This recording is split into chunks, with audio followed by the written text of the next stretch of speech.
কই যারা কাফের তারা মনে করতেছে দুনিয়াতে অনেক কিছু করে ফেলতেছে। তারা কেউ স্টারলিংক বানাচ্ছে, কেউ গুগল বানাচ্ছে, কেউ ফেসবুক বানাচ্ছে, কেউ পৃথিবীর সবচেয়ে দামি ব্র্যান্ডের গাড়ি বানাচ্ছে, মোবাইল বানাচ্ছে, স্যামসাং, নোকিয়া ইত্যাদি ইত্যাদি বানায় পৃথিবীকে অনেক ডেভেলপ করতেছে। তারা মনে করতেছে তারা অনেক কিছু করে ফেলতেছে, তাদের মানে কাজের শেষ নেই। তারা নিজেদেরকে পৃথিবীর সবচেয়ে দামি এবং সুখী মনে করে, পৃথিবীর সবচেয়ে তারা সুখী, সবচেয়ে দামি, সবচেয়ে গুরুত্বপূর্ণ মনে করে। আর যারা আলেম ওলামারা আছে বা নামাজ দোয়া পড়তেছে, দুনিয়ার ডেভেলপমেন্ট নিয়ে এত পরিকল্পনা নেই, আখিরাত নিয়ে পরিকল্পনা করে, দুনিয়াতে যতটুকু চলার ব্যবসা বাণিজ্য হালকা পাতলা করে, দুনিয়াকে ডেভেলপ করার এত লম্বা চিন্তা করে না, আখিরাতমুখী পরিকল্পনা করে, ওদেরকে তারা বেকুব মনে করে। যারা দুনিয়াকে ডেভেলপ করতেছে তারা ওদেরকে বেকুব মনে করে। তা আল্লাহ তাআলা ওই দুনিয়ার মেহনতকারী যারা আছে তাদের উদাহরণ এখানে এবং কাফেরদের উদাহরণ এখানে। ওয়াল্লাযীনা কাফারু, যারা কুফরি করে, আল্লাহকে অস্বীকার করে, আল্লাহর অবাধ্য হয়, নামাজ পড়ে না, ঈমান আনে না, সব অন্তর্ভুক্ত। আমালুহুম কাসরাবিন, কয় তাদের আমালগুলোর উদাহরণ হলো এই দুদু বালুচর মরুভূমি। মরুভূমির মধ্যে অনেক দূর থেকে তাকালে একটু একটু ফানি ফানি মনে হয়। আমাদের হাইওয়ে তো অনেক দূর থেকে তাকালে সূর্যের আলো যখন ওখানে ভালোভাবে লাগে তখন দূর থেকে তাকালে একটু একটু কি মনে হয়, ফানি পিচ্ছিল মনে হয়। ওখানে গেলে কিন্তু পানি নেই। আল্লাহ তাআলা ঠিক তাদের উদাহরণটা, কাফেরের আমালের এবং দুনিয়াদারদের উদাহরণটা এই আয়াত দিয়ে দিচ্ছে যে তাদের উদাহরণ হলো সেই ব্যক্তির মতো যে তৃষ্ণার্ত মরুভূমিতে পানি দেখতেছে। ইহসাবুহু যামআনু মাআ, যামআন মানে তৃষ্ণার্ত ব্যক্তি, মাআ মানে পানি। ওই তৃষ্ণার্ত ব্যক্তি এই মরুভূমির জলজলে যেগুলো মরিচিকা, এগুলোকে কি মনে করতেছে? পানি মনে করতেছে। সারাব মানে মরিচিকা, যেখানে মরিচিকা আছে ওই মরিচিকা গুলোকে একজন তৃষ্ণার্ত ব্যক্তি পানি মনে করে দূরে ওখানে যায়। হাত্তা ইযা জাআহু লাম ইয়াজিদহু শাইআ, এমনকি যখন সে ওখানে পৌঁছে লাম ইয়াজিদহু শাইআ, সে ওখানে কোনো কিছুই পায় না। ওয়াজাদাল্লাহা ইনদাহু, আল্লাহকেই সে ওখানে পায়।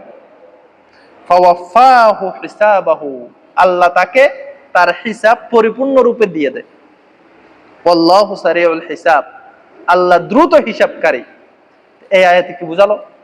সে দুদু বালুচরে মরিচিকা গুলোকে পানি মনে করতেছে, সে ওখানে যায়, আসলে সে পানি পায় না, আল্লাহকে পায়, অর্থাৎ আল্লাহ সম্মুখীন হয়ে যায়। সে অনেক কাজ করতেছে, মনে করতেছে সে অনেক কিছু করতেছে, শেষ পর্যন্ত সে কিছুই পায় না, মৃত্যু চলে আসে। মৃত্যু চলে আসলে কার সামনে যায়? গিয়ে দাঁড়ায় আল্লাহর সামনে, গিয়ে দাঁড়ায়। আল্লাহ তাদের উদাহরণটা এভাবে দিচ্ছে। স্টিভ জবস নাকি স্টিভ জবস, অ্যাপেল বানাইছে, অ্যাপেলের আবিষ্কারক, সে নাকি যার সন্তান ছিল, আল্লাহু আলাম, আল্লাহ ভালো জানে। পৃথিবীকে ডেভেলপ করে সে মনে করছে অনেক কিছু করে ফেলছে, অ্যাপেল বানাইছে, এরপরে অ্যাপেল স্টোর যেগুলো বিভিন্ন দামি দামি ব্র্যান্ডের মোবাইল, অ্যান্ড্রয়েড সে সর্বপ্রথম আনছে, অ্যান্ড্রয়েড ওখান থেকে কপি করছে অন্যান্যরা। তো সে কিন্তু মনে করতেছে পৃথিবীকে অনেক কিছু করে ফেলছে, অনেক কিছু, অনেক বড় কাজ কারবার করে গেছে, কিন্তু সে কোথায় গেছে? শেষ পর্যন্ত আল্লাহর সামনেই পৌঁছে গেছে। তো যারা বিল গেটস আছে, টেসলার মালিক আছে বর্তমান, এবং ফেসবুকের মালিক আছে, গুগলের মালিক আছে, বড় বড় কুফার কোটি কোটি টাকার মালিক, নিজে মনে করতেছে সে অনেক কিছু করতেছে। সে এটাকে আসলে ফানি মনে করতেছে, এটাকে সফলতা মনে করতেছে। ফানি মানে এখানে সফলতা। সে দুনিয়ার সফলতা মনে করতেছে, মানে নিজের ফুল সময় ব্যয় করে লাখ লাখ টাকা বিলিয়নিয়ার হওয়া, এটাকেই সফলতা মনে করতেছে। এখানেই সব সুখ আছে সেটা মনে করতেছে, এখানে গ্রেট সাকসেস আছে সেটা মনে করতেছে। আল্লাহ বলতেছে না, এখানে সাকসেস নেই, এখানে গ্রেট সাকসেস নেই। সে শেষ পর্যন্ত কোথায় গিয়ে দাঁড়ায়? আল্লাহর সামনে এসে পৌঁছে যায়। ওয়াল্লাহু সারিউল হিসাব, আল্লাহ দ্রুত হিসাব করে তাকে তার হিসাব বুঝাই দেয়। একই ধরনের আয়াত কিন্তু সূরা কাহাফের শেষের দিকে আসছে। আল্লাযীনা দাল্লা সা'য়ুহুম ফিল হায়াতিদ দুনিয়া ওয়া হুম ইয়াহসাবুনা আন্নাহুম ইহসিনুনা সুনআ, যারা নিজেদের হায়াত দুনিয়ার পুরা চেষ্টাকে ব্যয় করে দিল, মনে করলো যে সে একটা কিছু করে ফেলছে, অনেক সফল হয়ে গেছে। আল্লাহ বলতেছে না, আসলে কিছু হয় নাই, সে আল্লাহর সামনে হয়ে গেছে। এখন হিসাব নিবে, প্রতিটি মুহূর্ত তোমাকে সময় দিছি, তোমাকে ব্রেন দিছি, তোমাকে আকল দিছি, তোমাকে চক্ষু দিছি, তোমাকে আমি এই নিয়ামত দিছি, এগুলোর হিসাব দাও। এগুলো কোথায় ব্যয় করছো? আমার জন্য তুমি সিজদা দিছো, আমাকে তুমি রব হিসেবে মেনে নিছো, তুমি দুনিয়াতে কত কিছু করছো, কোটি কোটি টাকার ব্যালেন্স করছো, তুমি আমার জন্য সিজদা করছো, তোমাকে এত কিছু দিছে কে? তুমি যে মোবাইল বানাইছো, মোবাইল বানানোর ম্যাটেরিয়াল গুলো তুমি কোথায় পাইছো? এই ম্যাটেরিয়াল তো আমার দেওয়া না, তুমি নিজের থেকে ম্যাটেরিয়াল দিয়ে মোবাইল বানাইছো। আল্লাহ সব ম্যাটেরিয়াল দেয়, মানুষ ম্যাটেরিয়াল দিয়ে অন্য কিছু সৃষ্টি করে, আল্লাহ বিনা ম্যাটেরিয়ালে সৃষ্টি করে। এরপর আল্লাহ তাআলা আরেকটা উদাহরণ দিছি, আও অথবা তার উদাহরণ হলো যে কাফের, যে দুনিয়াতে তার সময় অপচয় করতেছে, অথবা যে মুসলমান হওয়া সত্ত্বেও দুনিয়ার পিছনে সময় ব্যয় করতেছে, নামাজ দোয়া পড়তেছে না, তার উদাহরণ কাজুলুমাতিন ফি বাহরিল লুজ্জি ইয়াগশাহু মাওজুন মিন ফাওকিহি মাওজুন মিন ফাওকিহি সাহাবুন। কত সুন্দর আয়াত, আল্লাহ তাআলা বোঝাচ্ছে কাজুলুমাতিন ফি বাহরিল লুজ্জি, তার উদাহরণ হলো গুটগুটে অন্ধকার রাতে গভীর সমুদ্রে সে অবস্থান করছে। গুটগুটে অন্ধকার রাতে, জুলুমাত মানে অন্ধকার, ফি বাহরিল লুজ্জি, বাহার মানে সমুদ্র, লুজ্জিন মানে গভীর তরঙ্গ, গভীর সমুদ্র, আটলান্টিক মহাসাগরের মতো অবস্থানে সে অবস্থান করতে। ইয়াগশাহু মাওজুন, তাকে চতুর্পাশে মৌজ, মৌজ মানে সাগরের ঢেউ, মৌজ তাকে ডেকে ফেললো, একটার পর একটা ঢেউ আসতেছে তার গায়ের উপর। সে হঠাৎ আটলান্টিক মহাসাগর অন্ধকার রাতে পড়ছে ওখানে, এবং মৌজ তাকে, সমুদ্রের ঢেউ তাকে একটার উপর একটা আসতেছে। মিন ফাওকিহি মৌজুন, একটা মৌজ, এটার উপর আরেকটা মৌজ, মৌজ মানে কি ঢেউ, একটা ঢেউ, ওই ঢেউর উপর আরেকটা ঢেউ। কত সুন্দর উদাহরণ আল্লাহ তাআলার। মিন ফাওকিহি সাহাবুন, এই ঢেউর উপর আবার মেঘ, মেঘ একেবারে ছাই গেছে, কালো মেঘ, এমত অবস্থায় সে ওখানে পড়ে আছে। তাইলে কি অবস্থা হলো? জুলুমাতুন বা'দুহা ফাওকা বা'দ, অন্ধকার একটার উপর একটা অন্ধকার, এক তো রাতের অন্ধকার, গভীর সমুদ্র আর এক অন্ধকার, সমুদ্রের মধ্যে ঢেউ, ঢেউর উপর ঢেউ, এই ঢেউর উপর আবার মেঘ। কয়টা অন্ধকার? পাঁচটা অন্ধকার। জুলুমাতুন বা'দুহা ফাওকা বা'দ, অন্ধকার একটার উপর একটা অন্ধকার। ইদা আখরাজা ইয়াদাহু লাম ইয়াকাদ ইয়ারাহা, যখন সে ওখানে হাত উঠায়, বাঁচাও বাঁচাও করে চিৎকার করে হাত উঠায়, আল্লাহ তাআলা বলতেছে যখন সে ওখানে হাত উঠাবে, লাম ইয়াকাদ ইয়ারাহা, ওই হাত কেউ দেখারই কোনো সম্ভাবনা নেই, দেখার কোনো সুযোগই নেই। এমনকি হেলিকপ্টার ওখানে ঘুরতেছে, সে হাত উঠাচ্ছে, আমাকে বাঁচাও আমাকে বাঁচাও। এখন এই হাতের উপরে আছে মৌজুন, একটা অন্ধকার, অন্ধকার রাত, আর একটু গভীর সমুদ্র, হাতের উপর আছে মৌজুন, ফাওকাহা মৌজুন ফাওকাহা সাহাবুন, মৌজ, মৌজের উপর মৌজ, এর উপর কি মেঘ। তাইলে হেলিকপ্টার তাকে দেখতে পাবে? কোনো কিছু তাকে দেখতে পাবে? আল্লাহ বলতেছে এরকম পরিস্থিতি, সে হাত উঠালে হাত কেউ যেরকম দেখবে না। ইজা আখরাজা ইয়াদাহু লাম ইয়াকাদ ইয়ারাহা ওয়া মান লাম ইয়াজআলিল্লাহু লাহু নূরান ফামা লাহু মিন নূর। আল্লাহ এখন শেষে বলতেছে, আল্লাহ যার জন্য নূর রাখে নাই, আলো রাখে নাই, হেদায়েত রাখে নাই, ঈমান রাখে নাই, সঠিক গাইডলাইন করে নাই, তার জন্য কোনো নূর নাই, তার জন্য কোনো আলো নাই, তার জন্য কোনো সঠিক পথ নাই। সে এখানে ইউটিউব বানাবে, ফেসবুক বানাবে, গুগল বানাবে, অ্যান্ড্রয়েড বানাবে, কিন্তু সে মনে করতেছে আসলে সে আলোকিত, সে আসলে অন্ধকারাচ্ছন্ন।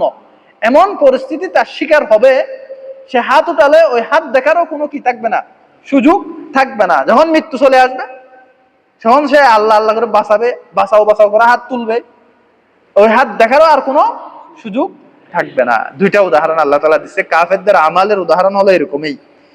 এটা হলো বোঝাচ্ছে আল্লাহ তাআলা সে মানে যতক্ষণ ইসলামের উপর আসে নাই, যতক্ষণ কোরআনের আলো নেয় নাই, যতক্ষণ ইসলামের উপর সে সারেন্ডার করে নাই, ততক্ষণ সে সঠিক পথ পায় নাই। সে এমনি গুল চক্করের মধ্যে গোলক ধাঁধার মতো ঘুরতে থাকবে, যে এখান থেকে এখানে, এখান থেকে এখানে, এখানে বড় বড় বিজ্ঞানী হয়েছে, ডাক্তার হয়েছে, ইঞ্জিনিয়ার হয়েছে, সাহিত্যিক হয়েছে, কলমিস্ট হয়েছে, কিন্তু ইসলাম গ্রহণ করে নাই, কোরআন গ্রহণ করে নাই, হাদিস গ্রহণ করে নাই। কোরআন হাদিসের আলো তার অন্তরের মধ্যে লাগে নাই। কোরআন হাদিসের যে ফোকাস, নূরের যে গভীর আলো তার অন্তরে যতক্ষণ লাগে নাই, সে ওই ব্যক্তির মতো সাগরের মধ্যে হাবুডুবু কাটছে অন্ধকার রাতে, হাত তুলতেছে, কোনো দিশেহারা, কোনো পথ পাচ্ছে না। তার উদাহরণ হলো সেরকম, মনে হচ্ছে সে অনেক কিছু করতেছে, আসলে কিছুই না। কারণ সে 70 বছরের হায়াত, এটা খুব দ্রুত এটা ফুরিয়ে যাবে। ফুরিয়ে যাওয়ার সাথে সাথে আল্লাহ তাআলা বলতেছে ওয়াজাদাল্লাহ ইনদাহু ফাওয়াফাহু হিসাবাহু, আল্লাহকেই সে পাবে। সে মরিচিকাকে মনে করছিল পানি, সে ওখানে গিয়ে আল্লাহকেই পাবে, তার মৃত্যু চলে আসবে, আল্লাহ সাক্ষাৎ হবে। আল্লাহ বলতেছে ফাওয়াফাহু হিসাবাহু, আল্লাহ তাকে হিসাব গনে গনে পরিপূর্ণ করে দিবে। তাই আমাদেরকে এই দুই আয়াত থেকে শিক্ষা হলো, ইসলামের আলো, কোরআন হাদিসের যে নূর, এটাই আসল। এবং প্র্যাকটিসিং মুসলিম হওয়া, ইসলামের কাছে সারেন্ডার করা। বাকি যেগুলো আছে ইসলাম ব্যতীত সবগুলো অন্ধকার, জুলুমাত, সব কিছু অন্ধকার, জুলুমাত বাযুহা ফাওকা বায, অন্ধকারের উপর অন্ধকার এগুলো। কিন্তু কি কি মনে হচ্ছে ওই মরিচিকার মতো সে কোটি কোটি বিলিয়নিয়ার হয়ে গেছে, সে বিশাল কিছু করে ফেলছে পৃথিবীতে, সে হয়তো রাজা হয়েছে, বাচ্চা হয়েছে, হয়তো ডোনাল্ড ট্রাম্প হয়েছে, কিন্তু জুলুমাত বাযুহা ফাওকা বায, সে অন্ধকারের উপর আছে, এমন অন্ধকার যে অন্ধকারের উপর আরো 4-5টা অন্ধকার আছে, সে অন্ধকারের উপর মেঘ আছে। এগুলো সে বুঝতে পারবে, উপলব্ধি করতে পারবে কখন? যখন মৃত্যু ঘনিয়ে আসবে। সে যে কত অন্ধকারে ছিল, যখন মৃত্যু ঘনিয়ে আসবে সে এটা উপলব্ধি করতে পারবে, তখন আর কোনো কাজ হবে না। যখন সাকরাতুল মউত চলে আসবে, মৃত্যুর সাকরাত যখন চলে আসবে, সে এটা উপলব্ধি করতে পারবে। তখন আল্লাহ তাআলা বলতেছে আর কোনো কাজ হবে না। ইজা আখরাজা ইয়াদাহু লাম ইয়াকাদ ইয়ারাহা, হাত তুললো, হাত এটা দেখার কেউ থাকবে না। তাই আমরা বেশি বেশি নিজেদেরকে আমলের সাথে সংযুক্ত করি এবং প্রতিদিন অল্প অল্প কোরআন হাদিস পড়ার চেষ্টা করি, চর্চা করি। এটাই হবে আমার আখিরাতের পুঁজি, আর কিছু না। দুনিয়া এটা খুবই ক্ষণিক, মনে হচ্ছে অনেক কিছু, এক মুহূর্তেরও কারো কোনো সেকেন্ডের গ্যারান্টি আছে? নাই। কবরের মধ্যে কিছুই যাবে না, মোবাইলের ব্যালেন্স এগুলো কিছুই যাবে না, ব্যাংকের ব্যালেন্স এগুলো আপনার ছেলে মেয়ে বাগবাটোয়ারা করার জন্য কি তাড়াহুড়া শুরু করে দিবে, এবং এমন কোনো কাজ করা যেটা সাদকায়ে জারিয়া হিসেবে পৌঁছে কবরে, এমন কোনো কাজ না করা যেটা আযাবে জারিয়া হিসেবে কবরে পৌঁছে। এখন কেউ টিকটক বানাচ্ছে, কেউ কপল ব্লগ বানাচ্ছে, কেউ রিলস বানাচ্ছে, বিভিন্ন মানে অশ্লীল ফিল্ম বানাচ্ছে, তো এগুলো কোথায় যাবে? কবরে। কোথায় যাবে? কবরে আযাবে জারিয়া হিসেবে যাবে। অনেক মুসলমান জানেও না, সে কৌতুকের ছলে অনেক অশ্লীল ফিল্ম বানাই ফেলতেছে, কিন্তু এটা যে ইউটিউবে থেকে যাচ্ছে, সে মরে যাওয়ার সময় কি সবকিছু ডিলিট করে যাওয়ার সুযোগটা পাবে? পাবে না। এই জন্য অনেক সতর্ক থাকতে হয় ভিডিও বানানোর ক্ষেত্রে, এবং ফেসবুকে পোস্ট দেওয়ার ক্ষেত্রে, ইউটিউবে কোনো আপলোড করার ক্ষেত্রে। আমার কবর পর্যন্ত পৌঁছবে কিনা এটা তো আমি ডিলিট করে পারবো না। অনেক নায়ক নায়িকা তারা পরে তওবা করে বালা হয়ে যায়, তো তাদের বড় চেষ্টা থাকে যে ইউটিউব থেকে তারা সব স্মৃতি ডিলিট করে দিই, কিন্তু নিজে পারে না। নিজের আয়ত্ত যা আছে তার ডিলিট করে, নিজের আয়ত্তের বাইরে চলে গেছে না কতগুলো, অনেকজন তার ভিডিও সেভ করে রাখি দিছে না, ওগুলোকে ডিলিট করবে। তাই আমাদের আমলমুখী হওয়া এবং পরকালের জন্য চিন্তা করা। দুনিয়া তো আমাদেরকে চলতে হবে, হালাল উপার্জন করতে হবে, তার মানে একেবারে দুনিয়াকে পিছিয়ে দিয়ে নয়, দুনিয়ার হালাল উপার্জনের একটা ব্যবস্থা রাখতে হবে, পাশাপাশি আখিরাতের জন্য চিন্তা করা। আল্লাহুম্মা সাল্লি আলা মুহাম্মাদ ওয়া আলা আলি মুহাম্মাদ কামা সাল্লাইতা আলা ইব্রাহিম ওয়া আলা আলি ইব্রাহিম ইন্নাকা হামিদুম মাজিদ। আল্লাহুম্মা আমিন। রব্বানা আতিনা ফিদ দুনিয়া হাসানাহ ওয়া ফিল আখিরাতি হাসানাহ ওয়া কিনা আযাবান নার। রব্বানা লা তুযিগ কুলুবানা বা'দা ইয হাদাইতানা ওয়া হাব লানা মিন লাদুনকা রাহমা ইন্নাকা আনতাল ওয়াহ্হাব। হে আল্লাহ, আমাদেরকে আপনি কবুল করুন ইয়া আল্লাহ। হে আল্লাহ, জাহান্নামের আগুন থেকে রক্ষা করুন ইয়া আল্লাহ, জান্নাতবাসী হিসেবে কবুল করুন ইয়া আল্লাহ। আল্লাহ, দুনিয়ার হায়াত ইয়া আল্লাহ খুবই সংক্ষিপ্ত ইয়া আল্লাহ। হে আল্লাহ, দুনিয়ার হায়াতের ইয়া আল্লাহ যা যা প্রয়োজনীয় আমাদেরকে দান করুন ইয়া আল্লাহ। আল্লাহ, আখিরাতের জন্য প্রস্তুতি নিতে পারি ইয়া আল্লাহ, কবরের জন্য যেন প্রস্তুতি নিতে পারি ইয়া আল্লাহ। এই কোরআনকে, এই নামাজকে আমাদের কবরের সঙ্গী বানাই দিন ইয়া আল্লাহ। ইয়া আল্লাহ আপনি যেমন ইচ্ছা অন্তরকে তেমন পরিবর্তন করে দেন ইয়া আল্লাহ। আমাদের অন্তরকে ইয়া আল্লাহ ইসলামের প্রতি পরিবর্তন করে দিন ইয়া আল্লাহ। আমাদের অন্তরকে ইয়া আল্লাহ দ্বীনের প্রতি ইয়া আল্লাহ পরিবর্তন করে দিন ইয়া আল্লাহ। ইয়া মুকাল্লিবাল কুলুব সাব্বিত কুলুবানা আলা দীনিকা ওয়া তাআতিক, ইয়া মুসাররিফাল কুলুব সাররিফ কুলুবানা আলা দীনিকা ওয়া তাআতিকা ইয়া রাব্বাল আলামিন। আমিন বিজুদি সুবহান রাব্বিকা রাব্বিল ইজ্জাতি আম্মা ইয়াসিফুন ওয়া সালামুন আলাল মুরসালিন। আলহামদুলিল্লাহি রাব্বিল আলামিন ওয়া রাহমাতুল্লাহ।